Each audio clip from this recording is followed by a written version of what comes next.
शेतकऱ्यांना या निमित्तानं माझं आव्हान आहे की कमी कालावधीत पाऊस झाल्यामुळे मागचा जो अनुभव होता मागच्या काही महिन्यातला, आपली पाणी पातळी ही टप्प्याटप्प्यानं वाढत गेली आणि टप्प्याटप्प्यानं ओसरली. परंतु यावेळेस तसं न होता ती अचानक वाढणार आहे आणि अचानक आपण 90,000 पासून 1.5 लाख क्युसेक पर्यंत जाणार आहोत. त्यामुळे कुणी गृहीत धरू नये. खास करून जो नदी लगत परिसर आहे त्यांना माझी सूचना आहे की त्यांना उलट याचा जास्त फटका लगेच बसतो, तर त्यांनी तातडीनं नगर परिषदेच्या यंत्रणेला सहकार्य करून त्यांनी दिलेल्या जागी स्थलांतरित व्हावं.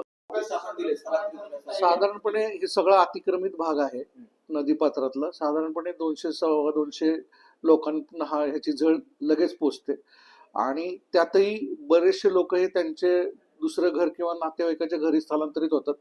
नगर परिषदेने जे ठिकाण दिलेलं असतं तिथं मागच्या वर्षीच्या अनुभवात 50-60 कुटुंबच आलेली होती, परंतु आपण त्या 100-200-150 कुटुंबांच्या दृष्टीनं नियोजन केलेलं असतं.